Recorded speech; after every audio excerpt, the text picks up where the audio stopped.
What's up, guys? Sometimes go deep, sometimes go shallow.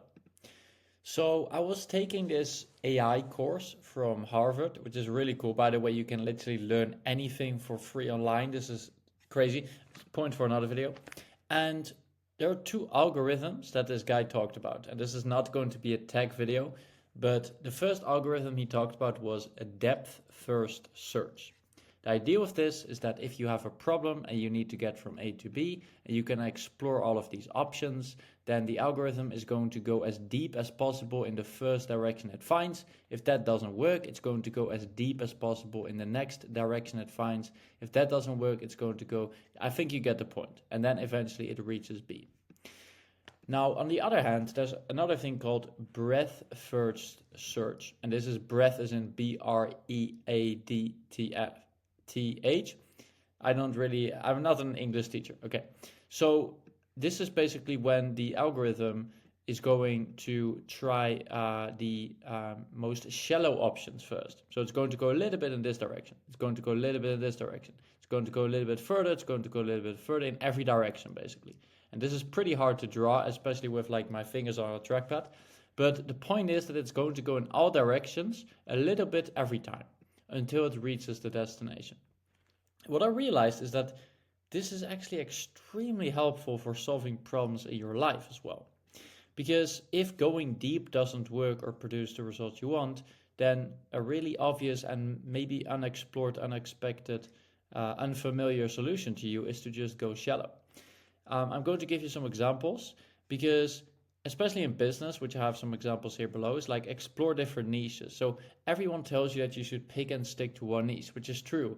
But who says that there might be a specific industry that you are really passionate about or that you could be really skilled in or you already know a lot about? And if you go into one niche first, just because someone tells you that you should do that, you might actually miss out on the prize because the other niches could potentially be a lot better for you.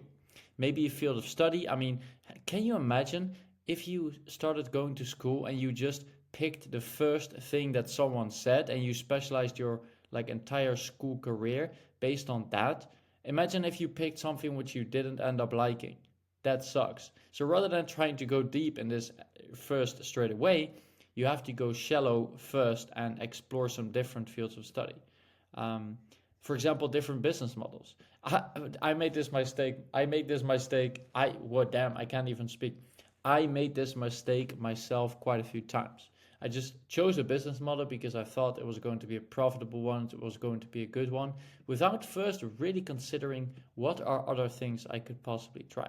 Now, there is going to come a point where you need to take action. That's not the topic of this video, but the topic of this video is that if the things if you go deep on something and it doesn't work, then it's probably better to go shallow. And if it goes shallow and you have found something that seems to work, then you should go deep. I think I put that at the bottom as well. Once you find something that works, go deep, focus. This applies to anything. Fitness, for example. If you have not found your style of training that you enjoy yet, or if you haven't found the exercises that work best for you and your body and for your likings, then just go shallow. Try out a bunch of different workout programs. Try out a bunch of different diets. Try out a bunch of different foods. How can you know what foods you are going to respond best to if you haven't explored the other foods? I'm not saying that you should try everything because then it's obviously going to take too much time, but you should definitely give yourself some room to try out these things. And then once you find something that works, that's the key. Once you find something that works well for you, doesn't have to be perfect, but just once you find something that works for you, you have to go deep on that.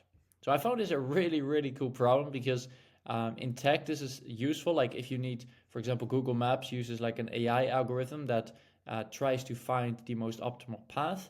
And if the Google Maps uses this algorithm, so going deep, it might end up completely giving you something which you didn't want. Because if there's like two options, one might be extremely long. It was a middle finger, by the way. Hope you don't mind, YouTube. And the second, oh, celebration. And the second option might be a lot shorter. So then it makes sense, obviously, to use something like a shallow approach and first go a little bit in each direction until you find the solution that actually works. So take a look at the areas in your life where you currently experience problems. Could be business, health, relationships, and see if you're going deep or shallow. And if you're going deep and it doesn't work, if you're just focusing on one thing and it doesn't work, go shallow. And if you're going shallow or you're not acting at all, go shallow, see what works. If you find something that works, then go deep. In my opinion, when I heard this, I could easily come up with a bunch of examples that I noticed for myself. The business models I talked about, sports, I have experimented with a lot of sports. Foods, I've experimented with a lot of foods. Even people, even books, even, I don't know, like operating systems, whatever you want to call it. Different types of phones. You know, you can go shallow on a lot of stuff, but only once you found something that you like or that works, then it's smartest to go deep. So I hope you enjoyed this little ramble. It wasn't perfect.